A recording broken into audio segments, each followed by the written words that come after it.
Kejahatan itu kita lawan. Apa akibatnya dosa pembunuhan? Nah, kita tahu yang viral di media sosial, YouTube, bahkan viral di Indonesia kan? Semuanya akhirnya yang terjerat itu habis. Gara-gara pembunuhan habis jabatan semuanya kan? Rontok. Itu kejahatan. Darah orang yang dibunuh itu akan berteriak-teriak, apalagi kalau darah orang yang tidak bersalah kan? Darah orang itu berteriak untuk ya. Waduh, habis. Ya. Yang merekayasa habis jabatannya. Bayangkan tidak mikir anak bini kan? Ya, untuk masuk ya ke pekerjaan itu susah loh. Sangat susah. Sangat susah. Ya. Kalau udah pangkat setinggi itu habis.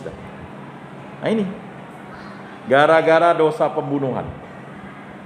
Ya. Jadi kalau mau dibantah, mau diapakan itu tadi. Ya. Jadi jangan membunuh. Apalagi kalau misalnya bapak ibu dikaruniai anak dalam kandungan, umur sudah tua, bersyukur. Ya, saya ingat kawan bapak saya dulu, dia bisa mengandung usia 50.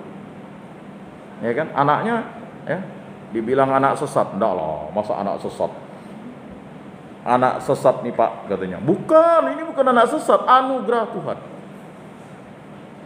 Ya. Lalu ada anak Bunda Maria Anjungan. Nah, ini luar biasa.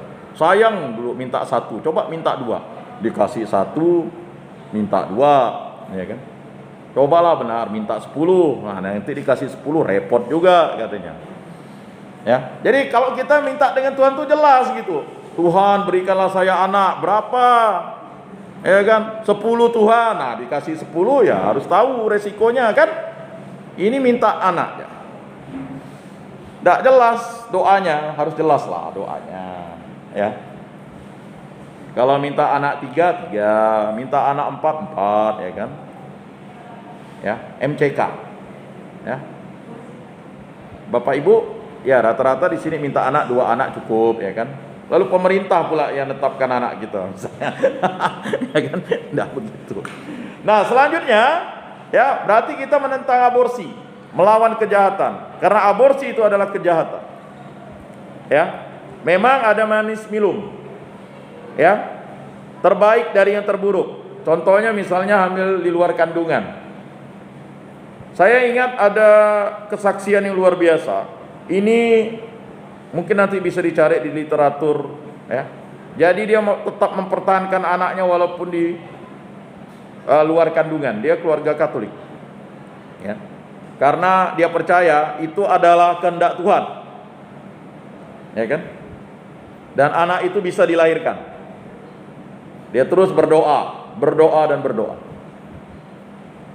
Dan kita ingat apa yang terjadi dalam suatu ya, waktu khotbah pastor di sini, ya ada seorang pastor mengatakan, ya, oh bukan di MRPD, saya mendengarnya di YouTube.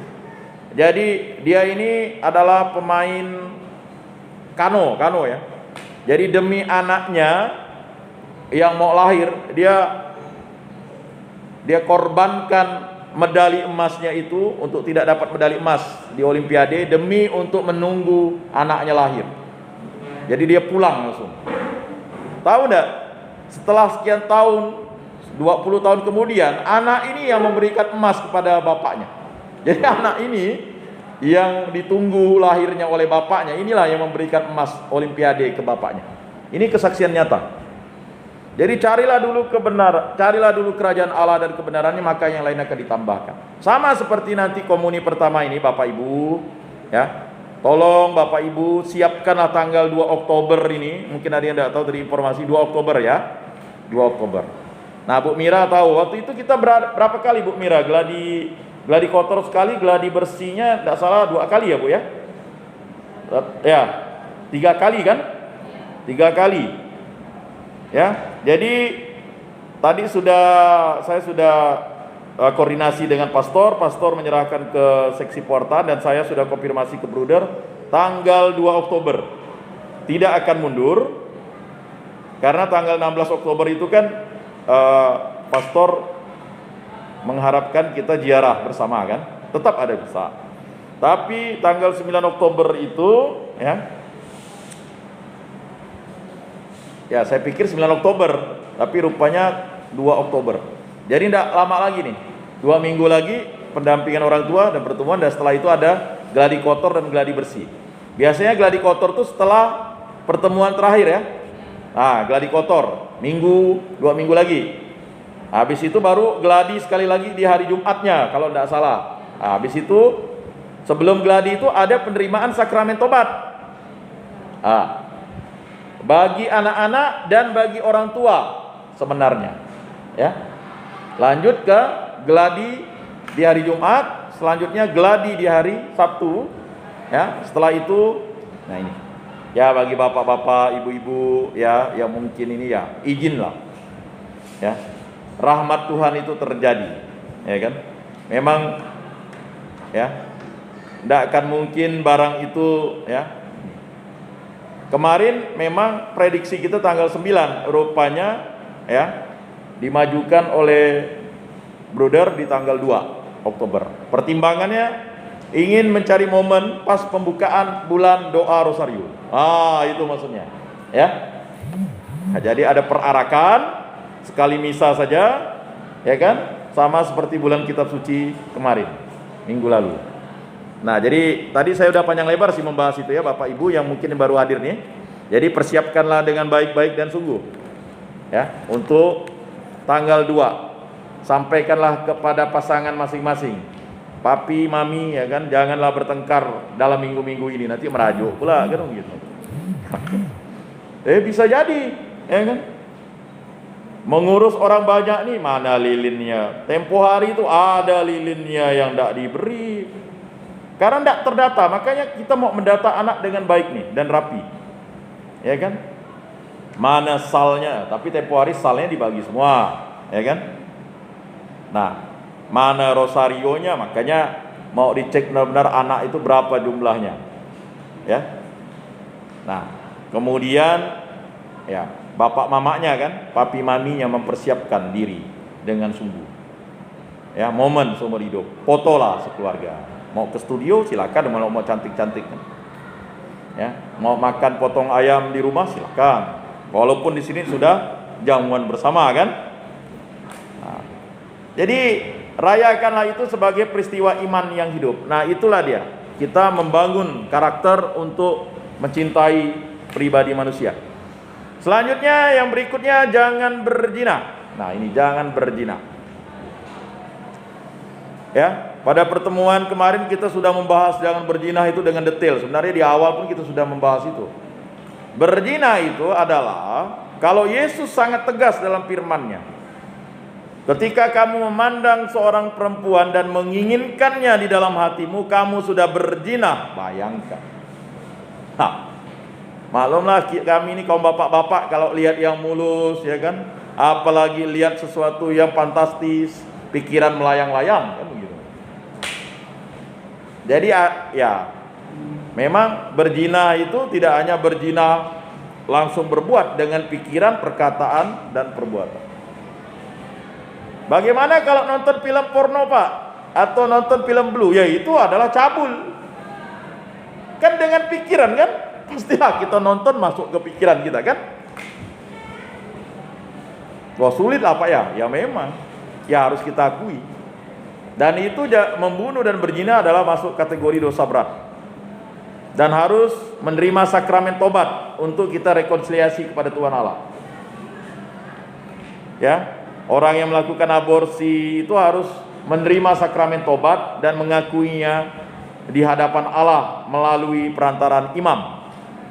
Nah, jadi ya persiapkanlah diri bapak-bapak, ibu-ibu, jangan sampai lupa forma.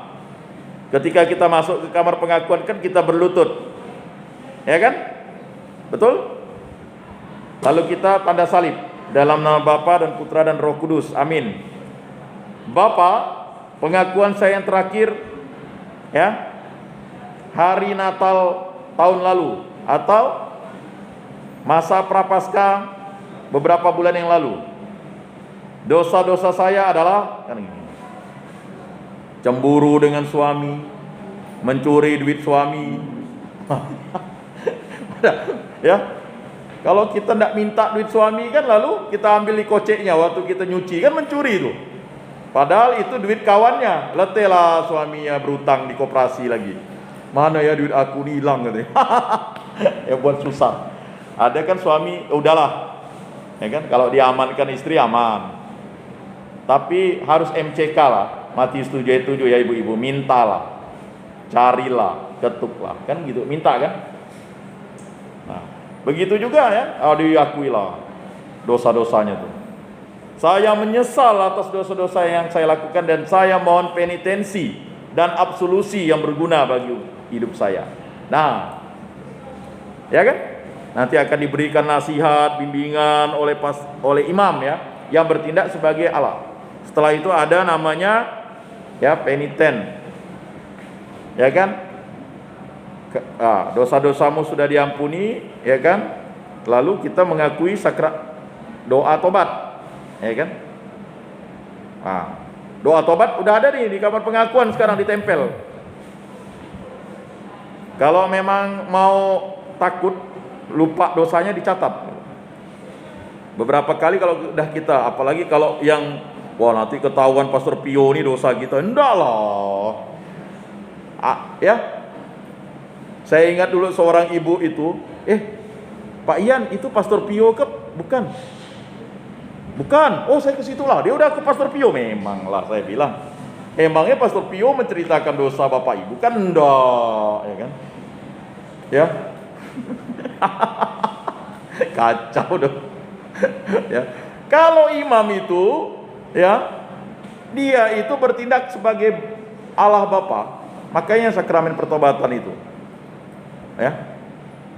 Nah itu. Maka dosa sebelum menyambut komuni itu kan, kalau misalnya ada dosanya ya berat dan ringan juga harus diakui. Selanjutnya Bapak Ibu adalah perintah yang ketujuh, jangan mencuri. Nah, jangan mencuri ini berat. Tetapi dia ya sesuatu yang memang bisa menyebabkan banyak dosa, mencuri. Korupsi itu mencuri, ya kan? Mencuri itu adalah mengambil sesuatu yang bukan haknya. Tetapi aneh Ananias itu dia menjual tanah sendiri, lalu dia ngambil 10% dari tanahnya, mati. Kena. Lucu ya. Tapi itu yang terjadi. Mohon misalnya kita ini udah berniat, nanti kalau saya jual tanah, ya kan, 10% saya sumbangkan ke gereja, ngomong kan. Tiba-tiba udahlah 10% dari 10 ini kan untuk uang transport nih ngantar ke gereja. Oh gitu. Ya kan? Jadi kalau sudah menyumbang sesuatu yang hubungannya dengan hal rohani itu hati-hati. Upah dosa adalah maut ya. Jadi kalau kita, mohon maaf nih, memang banyak umat nih kritis. Kalau kita kolekte, itu jangan kita tanya lagi. Itu adalah hak imam. Banyak nih nanya, berapa nih kolekte nih? Untuk apa kolekte nih? Enggak, kalau udah kasih kolekte, apalagi namanya stipendium, Juristole, Odiblate, ya kan? Itu jangan ditanya. Ya kan? Masa gitu kolekte nanya. Memang kolekte harus diumumkan. Tetapi kalau itu sudah memang untuk imam, ya jangan ditanya lagi. Ya memang agak sulit sih memang di zaman sekarang kan. Tapi gini, yang namanya imam itu akan menggunakan itu kan untuk kebutuhan pribadi, komunitas kalau misalnya, atau untuk kebutuhan umat sebenarnya kan, kita tidak tahu. Contohnya kita kasih stipendium misalnya kalau kita mengundang pastor atau mimpin misa di rumah kita. Ya kan, memang ada ketetapan dari dekanat sekian. Kalau kita mau kasih lebih, tidak masalah. Kasih kurang, ngomong dengan ketua lingkungan, ya kan? Gitu Pak, ngomong, ya kan? Ngerti ya Bapak Ibu stipendium dengan Juristole, ya? sifatnya memang yang sifatnya cair dia tuh, dana atau uang. Kalau oblate atau ya itu yang sifatnya barang, misalnya makanan, minuman, pakaian, ya, yang disumbang untuk persembahan itu ya. Tapi kalau yang Euristola itu karena pastor menggunakan stolanya. Nah, kalau stipendium ketika memimpin misa sebenarnya di gereja stipendium. Jadi Bapak Ibu boleh enggak kasih stipendium kepada Pastor Pio kalau misalnya punya ini? Boleh. Itu dalam intensi-intensi itu kan. Atau langsung niat pribadi pun enggak masalah. Misalnya habis misa ibu bawa ya kan, ini pastor untuk pastor. Setelah misa ya memang begitu. Itu stipendium. Tapi kalau Euristola itu biasanya kalau kita berkat rumah lalu beliau misa. Nah, lalu misalnya kalau berkat mobil, beli mobil Innova, ya kan? Ya sesuai juga lah, Innova ratusan juta, ya kan? Masa Euristolanya, mohon maaf, bukan saya mau mana ya, sebanding lah gitu ya, dak? Mobilnya ratusan juta, cash lagi, ya kan? Kasihlah pastor sepantas dan selayaknya, ya dak? Masa beli mobil baru, beli bemper aja itu dah harganya 5 juta, mampu kan? Ini pastor, mobil saya ini 1M, wih mantap. Bempernya aja ini 50 juta. Tolong pastor berkati, ya kan? Euristolanya malah 50 ribu. Waduh. Nah, masa untuk benda yang dah jomblang gitu, Pak, dah sinkron gitu, Pak. Nah, itu tadi mungkin kita mencuri bagian dari diri kita gitu. Mohon maaf misalnya, mohon maaf, rumah misalnya 3M diberkati pastor kan, Euristolanya ya tidak sesuai gitu, Pak. Ya, tidak dilihat pandang itunya, tetapi yang dipandang itu adalah niatnya. Itu yang dimaksud oleh Rasul Paulus. Ketika kita memberikan, jadi gini, ketika kita memberikan sesuatu untuk Tuhan, Tuhan itu tidak sesuatu dari kita, betul kan? Ngapa kita harus menetapkan 10%, 20%, semuanya, ya kan?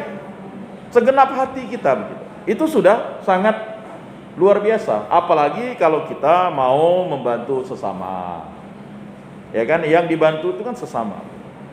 Nah, jadi kalau ingin menyumbang baik untuk kongregasi, biara, tarekat, ya silahkan, ya kan? Tidak perlu disiarkan. Lalu tiba-tiba misalnya ketua lingkungan tolong untuk iuran Natal. Oh, saya sudah menyumbang di biara, menyumbang di sini. Waduh, ya kan? Ketua lingkungan bingung. Ya kan? Saya ini memberikan bantuan untuk calon imam. Cerita dia. 100 ribunya tidak sampai. Padahal 100 ribu misalnya. Ya, jadi mohon untuk mintalah maka kamu akan mendapatkan. Udah dapat kan? Carilah, ya, maka kamu akan diberi. Ketuklah maka pintu akan dibukakan.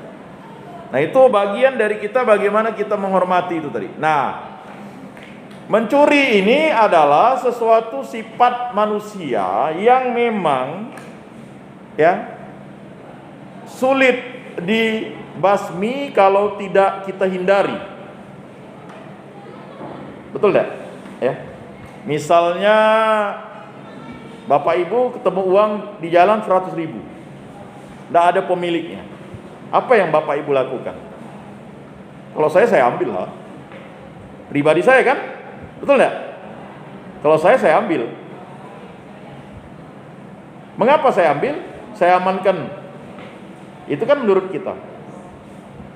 Tetapi ketika ada orang yang mencari uang itu, betul tidak uangnya 100 ribu? Ya kan? Berapa nomor serinya? Kan terlalu juga gitu. Jadi sebagai manusiawi kan tidak mungkin misalnya jalan-jalan misalnya lalu nyepak duit 1 juta misalnya. Oh, 1 juta nih. Ya kan? Apakah itu disebut mencuri? Ya kan? Belum disebut mencuri karena moralnya belum mencuri kan? Tetapi ketika ada orang sudah ngomong, diinformasikan kepada seluruh umat bahwa di bangku nomor sekian telah tertinggal uang 1 juta atas nama pemiliknya Pak Derek. Pak Derek ya sebenarnya tidak mau diumumkan kan di gereja. Nah, uang itu betul di situ ditemukan 1 juta dan dikembalikan lagi kan. Kan suka-suka Pak Derek. Oh, terima kasih Bu, ya kan? Ya puji Tuhan. Saya ingat dulu waktu pelantikan Cornelis tuh di Hotel Kapuas Palace, saya nemukan dompet, duitnya itu totalnya 3.500.000. Nemukan dompet, SIM, STNK, kayaknya itu dari orang luar daerah. Jadi akhirnya saya amankan. Lalu saya kasih bapak saya kasih resepsionis, kasih nomor teleponnya, ya, supaya tidak terjadi apa-apa. Ya orangnya hanya ngomong terima kasih saja, ya enggak apa-apa. Apakah kita menyesal melakukan itu? Oh, orangnya hanya kasih, ya kan? Cobalah setengah duitnya kita ambil. Itu adalah pikiran busuk di dalam diri kita kan? Tapi ketika kita sudah menghindarkan niat itu, ya itu. Bayangkan duitnya 3.500.000. Bapak Ibu bagaimana sikapnya? Ya kan? Wah, kalau orang yang tidak bagus niatnya kan, ngapa tidak ambil duitnya aja 3.500.000 kan? Kan SIM kan, nah, ya. Kayak tempo hari, kemarin dompet istri saya jatuh, gitu kan. Saya mundurkan mobil jatuh. Tiba-tiba ada seorang bapak-bapak, entah karena dia mungkin mau mengambil atau mengingatkan, ya kan. Lah saya lihat juga gitu Pak. Kalau enggak saya lihat ya udah habis lah. Duit sih 50.000 tapi segala identitas yang ada di dalam kantong itu kan lebih dari itu gitu. Dan ini sering terjadi, ya. Jadi mencuri ini belum menjadi mencuri ketika barangnya itu belum ada yang memiliki misalnya. Tetapi kita tahu mencuri itu adalah mengambil barang milik orang yang kita lakukan dengan sengaja. Ya kan? Itu. Mengambil barang milik bersama untuk kesengajaan. Ya. Bahkan mencontek itu disebut mencuri.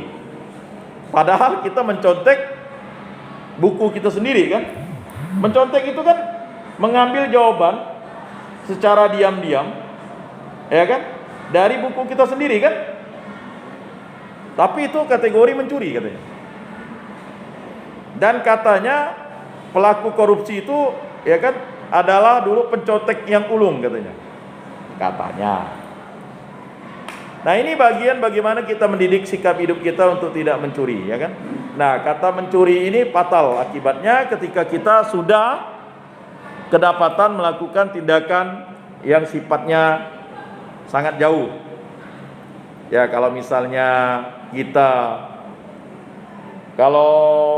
CU ya, kita tidak bayar CU, itu mencuri tidak? Ya mencuri.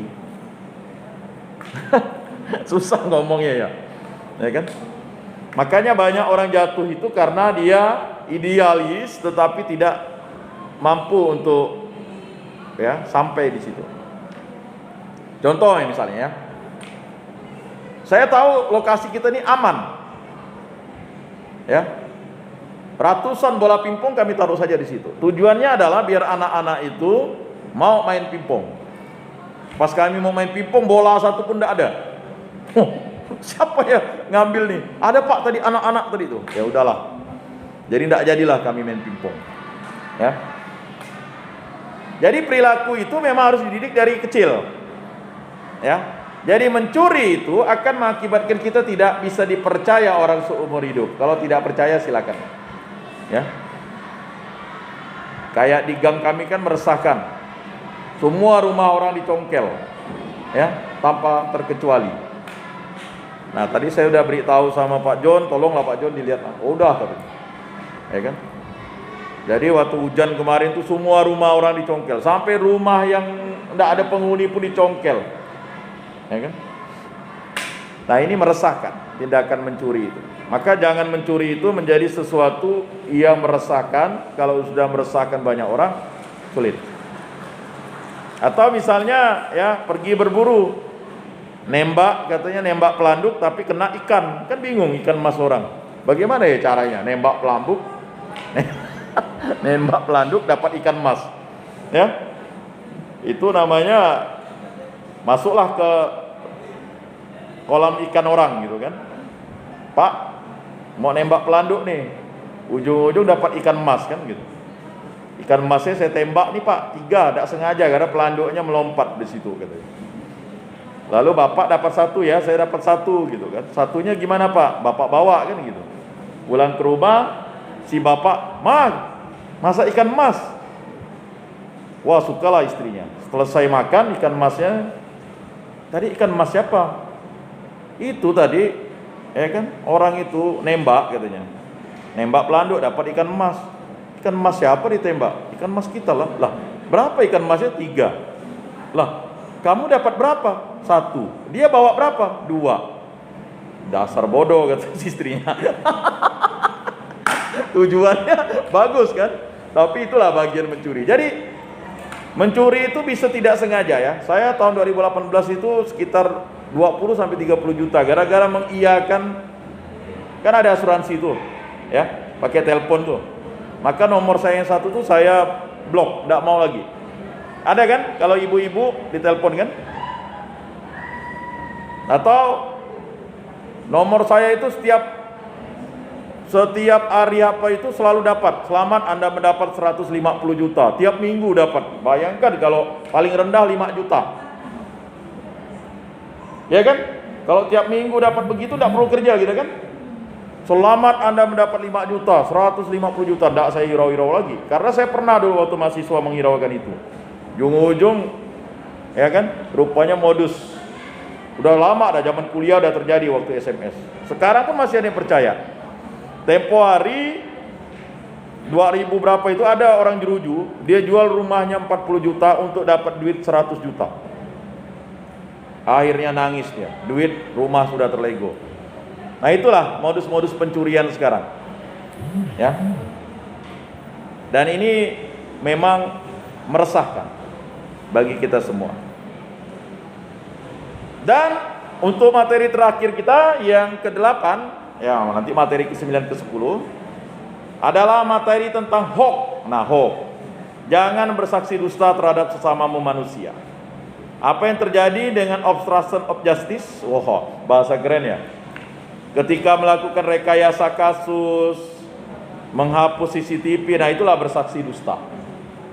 Ya.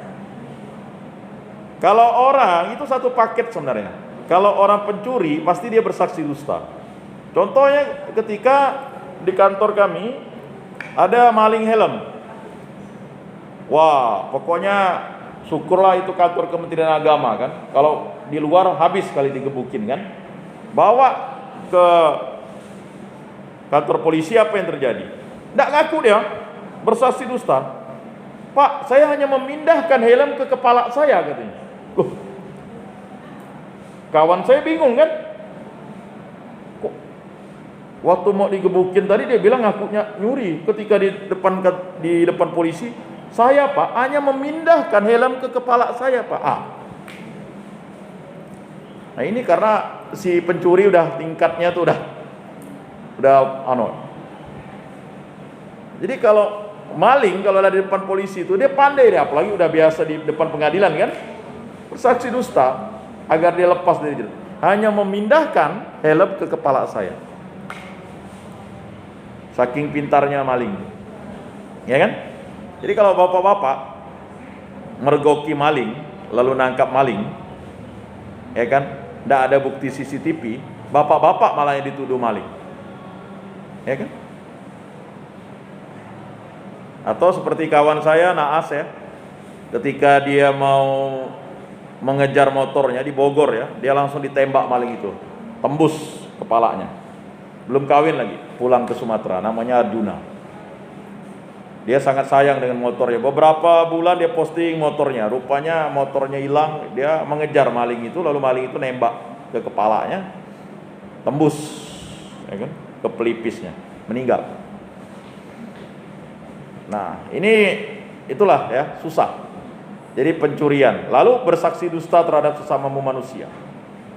Kalau kita udah selingkuh dengan istri kita, selingkuh dengan suami kita, ya kan, berselingkuh dengan orang lain, pastilah bersaksi dusta, betul enggak? Saksi dusta mana ada mah? Kau ni mau dengar ya kata orang. Aku tuh cari duitnya. Duit untuk cewek lain mak juta, duit untuk istrinya sejuta. Ya kan, sukalah istrinya. Kau tuh bohong, yang kau lihat tuh bukan tuh kawan bisnisnya. Pastilah bersaksi dusta. Pastilah dia mencuri. Nah ya, namanya kalau udah berzina turunan-turunannya ya itulah kan. Ya kan? Nah, yang namanya kalau orang ya pasti bersaksi dusta. Kalau udah membunuh supaya dia lepas dari jeratan hukum, apa yang terjadi? Dia lakukan rekayasa kan? Lengkap lah tuh dosanya tuh, lengkap tuh dalam membunuh. Ujung-ujungnya ya bersaksi dusta, mencuri CCTV-nya sendiri untuk dihapus, ya kan? Nah, kita dipertontonkan oleh kasus yang luar biasa sekarang. Nah, itulah dia. Kalau udah bersaksi dusta, ya pasti dia mencuri lah. Mencuri barangnya seorang kan, CCTV dia punya sendiri. Ya kan? Lalu apa yang dilakukan kan? Banyak orang ikut bersaksi dusta, berbohong kan? Mana benar sekarang? Medsos pun bisa berbohong. Sekarang antara mana yang betul kan? Kasusnya dibuat aneh-aneh. Ini selingkuh dengan inilah, ini dengan ini dengan ini. Yang mana yang betul selingkuh nih? Yang awalnya dosanya pembunuhan, lalu turunnya berzina katanya kan? Ini ujung-ujung kita yang bingung. Ibu-ibu pun akhirnya lupa nunggu sambal kasih suaminya gara-gara nonton. Ya kan? Lalu lah bertengkar. Kau tuh nonton itu aja, sambal ini tidak ditumbukkan. Misalnya, ya kan? Gitu gak? Ya kan? Mau tidur, bukan berdoa, nonton itu loh. Ini ceritanya. Sampai ada yang percaya, ini DNA ini, tes DNA nih anak. Saya bilang bingung juga nih. Kita bisa menjadi pelaku penyebaran hoax, bersaksi dusta, berbohong. Ya kan? Ini benar nih dari YouTube gitu. Dari YouTube. YouTube itu kan ya, asumsi, opini. Nah, hal-hal semacam itu akan berakibat fatal pada kehidupan kita di keluarga kalau kita sudah bersaksi dusta. Misalnya duit gaji suami 10 juta. Lalu bilang dengan istrinya, "Enggak mah, gaji aku aja 5 juta aja." 5 juta kemana kan? Kalau jujur dengan istri ini susah katanya. Ini dah saksi dusta gitu kan. Habis nanti. Suami istri pun enggak mau percaya juga kan. Kan ada pendapat uang suami, uang istri, uang istri, uang istri. Ya ibu-ibu ya. Ya kau prinsip-prinsipnya begitu ya. Uang suami, uang istri kan? Betul enggak? Uang istri, uang istri kan? Oh, iya. Kalau enggak percaya, ya bapak-bapak, uang suami, uang istri kan? Uang atau ada yang dibalik nih, karena dia lebih kuat, uang suami, uang istri, uang suami, karena dia preman. Ya. Nah ini, jadi suaminya pandailah berkilah. Kata kawan saya, uang sial katanya. Jadi uang sial itu uang hasil kelebihan karena mungkin misalnya dapat reward ya kan, disimpan gitu. Nah ini kan masalah keretakan rumah tangga kan diawali dengan bersaksi dusta terhadap istri. Kemana kau pak?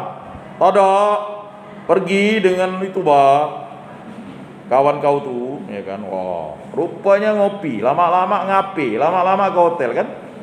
Ujung-ujung. Nah ini susah. Bersaksi dusta ini adalah akar yang bisa mencuri. Ujung-ujungnya apa? Ya. Demi untuk menikmati perjinahan itu mencuri tabungan anaknya di CU, mencuri tabungan istrinya kan. Namanya laki-laki tak ada duit, mana mau perempuan itu ngasih kan. Nah ini sering terjadi. Nah ini akarnya nih satu paket nih. Kalau udah bersaksi dusta, mencuri, naik dia nanti dia. Ya biasa naik, biasa turun gitu. Contohnya begini. hampir rata-rata pecandu ini hampir rata-rata ya, saya tidak bilang. Pecandu narkoba tuh pasti perokok. Tapi perokok belum tentu pecandu narkoba. Itu. Ya kan? Hampir rata-rata. Karena kan dimulai dari hal-hal yang simpel saja kecanduan. Ya. Nah, ini juga berdampak signifikan bagi kehidupan rumah tangga kita dalam mendidik anak kalau sudah bersaksi dusta. Contoh misalnya, rekayasa nilai. Karena kenal itu keluarganya, nilai anaknya misalnya matematika 8 diubah 9 kan.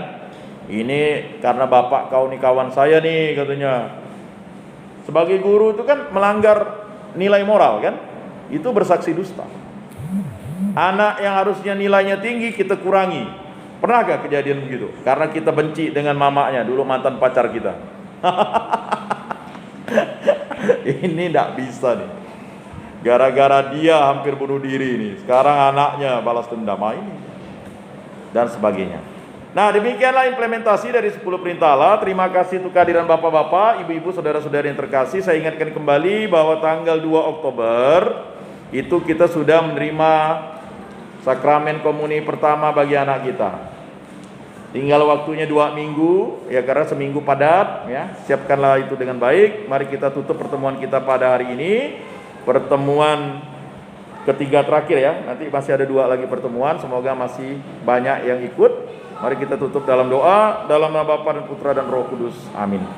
Ya Allah Tritunggal yang Maha Kudus, terima kasih atas karya agungmu. Kami para orang tua saling menguatkan, saling mau untuk mendidik anak-anak kami seturut kehendak-Mu. Dengan dasar 10 perintah Allah, kami yakin dan percaya, kami mau mencintai Dikau dengan segenap hati, segenap jiwa, segenap akal budi dan segenap kekuatan, dan mencintai sesama seturut kehendak-Mu. Berkatilah kami para orang tua agar kami diberikan kesehatan yang baik, karena anak-anak kami dalam beberapa minggu ke depan akan menerima komuni pertama. Berkatilah kami agar hidup rukun dan damai. Dan berkatilah kami akan pulang ke rumah kami masing-masing agar selamat sampai ke rumah kami masing-masing untuk melaksanakan aktivitas yang lain. Semua doa ini kami serahkan dengan perantaraan Tuhan kami Yesus Kristus hidup dan beraja kini dan sepanjang segala masa. Amin. Dalam nama Bapa dan Putra dan Roh Kudus. Amin. Selamat siang, salam kasih damai dan sejahtera. Tuhan memberkati, menyertai dan melindungi kita semua. Salam.